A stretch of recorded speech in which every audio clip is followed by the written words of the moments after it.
Ever wondered what it's like to fix a leak in a house which is worth 50 million pounds? I'm Mr. London Plumber and I've got over 21 years of experience here. And I've seen a lot of things in luxury properties which most people never see, right?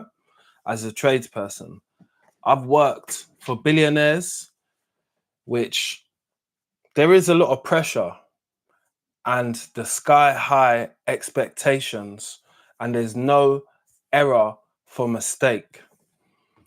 But today we're going to go like behind the scenes. We're going to talk what it's been like for me as a plumber working for the super rich.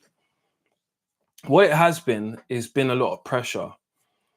People expect you to know everything and be at the top of your game, which maybe you feel like you should at that point because you're ideally being paid the highest wage out there. That's not the truth, because when you look at a lot of other wages compared to the same trade in different fields, I would say you could get paid a lot more money doing something else. So it does create this false narrative about your job being secure because you're with people who have money in it. So money's not going to be the option, is what most people would think.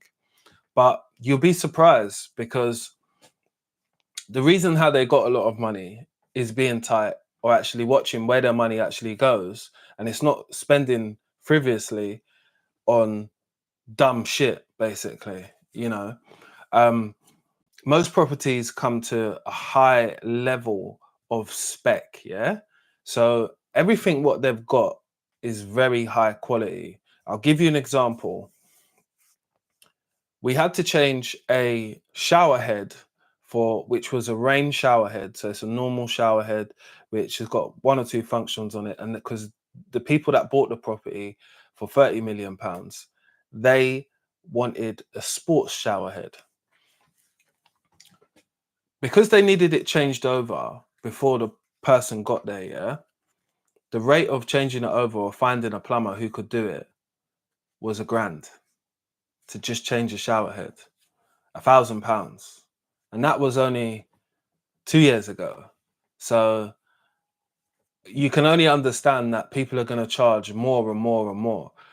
People would charge accordingly because it was in one of the most expensive boroughs in London. Everyone can guess what that is. Only in that borough that stuff happens on a normal. But most people don't know about it. £1,000 just to screw something off. Because remember, you just screw it off, it's got a thread, and you screw it back on, and that's it. Do you get it? There's nothing else to do. £1,000, again, that job would have took most people best part of 15 minutes, because you've got to walk up the stairs. Actually, there's a lift, so you'd have to go past the concierge, and then that's why it would take you 15 minutes. It wouldn't take you 15 minutes to do it. Anyone with any common sense could read the instructions on the way up there, and it'll be the quickest install what they do, quickest £1,000 they'll ever make as a plumber. The expectations and the pressure which comes from the clients, yeah, that stems from people wanting to serve in a mannerism which maybe they would want to be served. So all of the billionaires who I've come across and who I've worked in their properties, yeah, super nice people. There's never nothing that I could say personally about somebody where I had a bad experience. And even as a young black man, when I was in that situation, it's not like people were extra hard towards me than anybody else. But hold on 1 second, because I know you lot are thinking, what, it's not all champagne and caviar and toilets, and no, it's not really that. You'll be surprised, because most of behind the properties, yeah, they have like living quarters, right? And the living quarters are nowhere towards any standards towards the front of the house. And you get that when you go to the outhouses at the back, which maybe deliver the deliveries, because no delivery goes to the main house, you know, like that's why some of the other people have concierges and stuff like that, because the delivery doesn't go straight there. It goes to another property, then it gets sorted, then it will go to them.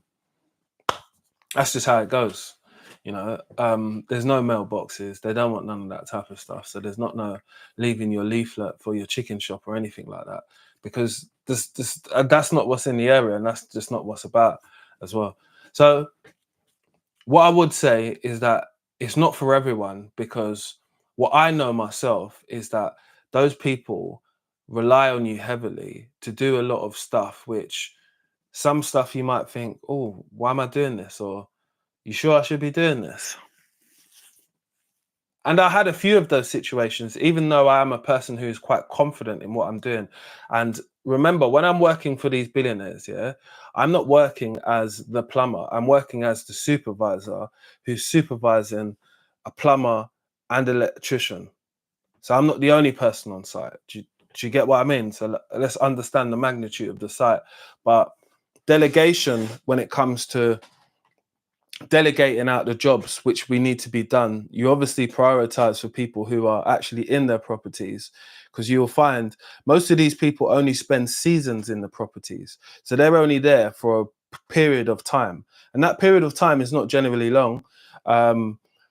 One of the clients who we had there, they were only in their property for 2 weeks in the year. Other than that, it was empty. Absolutely empty. I think this was about an 8-bedroom property. So empty until if they wanted to come over. But the likelihood of them coming over, apart from those 2 weeks in the year, was very slim. So you just didn't see them. They had loads of other different properties as well. And I realized, you know, like going into all these high-end properties, this can't be your only house, you know, because if you've got this type of money, you've got numerous amounts of houses just like this. So they do that, but the upkeep of these properties is a lot. You know, you imagine if you don't use your bathroom frequently, stale water will start to build up. Do you know what I mean? So you need regular circulation. We need to check the BMS. We need to check to make sure the underfloor heating's working. And if we do that monthly in your property, there shouldn't be anything that goes wrong. Like a lot of these properties had fan coils, yeah. So I remember one property had 36 fan coils in one property.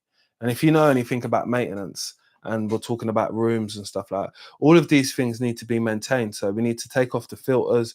We need to make sure the tray is not blocked. We need to make sure the pump is working. And that's like a full service. You know, we're gonna do a visual inspection of the motor as well. This depends on what time of year it is compared to what size of the property. And you know, like these properties had like £1 million paintings in front of the wall, which you had to remove to get to the fan coil. So it wasn't something that people want to do lightly or do like every day. It's something that you've got to be very self-conscious about when you're working, because again, these things cost more than some things what you might have, and you might be looking at it like, oh shit, I don't want to mess up. Of course, I didn't want to mess up neither. So taking my time and making sure that I wasn't stressed out was one of the key things to do. But I'd already worked in these environments before with similar people. You know, I never really Google people to ask how much they're worth or anything. I don't really care, to be honest with you. What I care about is being respectful and showing a high standard of work. Once you show that high standards of work, people know who you are, you know. Like I had a client which we used to go to their property. This lady used to make us tea and stuff, and she had a maid and stuff. She'd be like, no, if you're coming in doing work, let me make you a drink. And you felt welcomed inside these properties. I can't tell you a story of when I don't feel welcome. It wouldn't make sense for the internet for me to make up a lie like that about my own personal experiences. Maybe other people's personal experiences, when they do ask you some things, depending if they're trying to get to know you, it's a bit, you know, how are you, if you get what I mean. I'm always played a polite person where if we are coming to the property, we'll get the concierges to call before, let them know what time is it possible for us to come. We'll just be going to this area, blah, blah, blah, blah, blah. We need to access this and this point as well. And that will be it for the day. We'll try and be in and out within the next half an hour. That's how I kept it with people, because again, this is their own home. Even though you're on site and there's a place for you to, like, you know, get your tools and all that type of stuff, there's still an understanding of this is someone's home. So there's the respectfulness of that, which you will see if you're involved in. But I do want to tell you one other thing before I go. So I actually looked after another property and a family who was the, like, 10th richest family in the world at one point. And they had bought a property in Regent's Park, I'll tell you that. And they had bought another property, which I had 4 interviews for. So one of them was like online, the second one was online, the next one was in person, and the next one other than that was online with another person who had worked for them previously, or who was working for them. And basically I asked him what qualifications he had, and to my surprise he told me nothing. And after telling me he had no qualifications, he did say to me, if you get in with this family, you'd be set for life, because they just bought a villa in France, yeah, and the villa had 36 swimming pools. That's just to tell you the size of the things that people are buying. So when they're buying these properties which have like 8, 10, 15 bedrooms, it's nothing. It's nothing to them. It's nothing. You wait until they tell you that they want you to fly out and go and sort out that place, because you'll be there for most of your life. That's it, to be honest with you. I can only tell you that everybody's experience is different. My experience has been good. Hopefully that I'll encourage other people, but it's not a part of this industry which is talked about, like working for these billionaires and all. It's very harsh. It's very like need to know people. Like if you know someone who could put you in contact with someone who sees you at somewhere which is a high level. Like I've been at a lot of high level places. So when people see me, they're like, oh yeah, let me get your number and then you start connecting the dots, and these people, you go to that place and you go to this place, and there's certain call out places which we do go and attend and stuff like that, and those are the places where you get to meet the other tradespeople. So I met a lot of Miller engineers, I met a lot of smart com engineers as well. That was another thing as well, because a lot of these properties have these like Dali controllers and drivers and stuff like that, and they all work together, and these need to be programmed not by an electrician but by someone who has a laptop and that knows about programming, because that's the only way it will work. And they pay big money for that, very, very much big money, near enough the same amount of money as plumbers sometimes, you know what I mean? But build your relationships with these people. I've built a few relationships with these people and kept their contact details, so at the end of the day, it can connect with what I'm doing. And obviously I've met them before as well, so they know what I'm like and they know what I'm capable of doing. But yeah, wrapping it up today with a quick one. I just wanted to tell you that what it was like working for Billionaires, because again, I've got a few series coming out soon. I've got a series which is me working for 72 hours. So 72 hours in a week, sorry. So I'm working nights, 72 hours in a week, and I filmed it all. I want you guys to check it out as part of my long form content.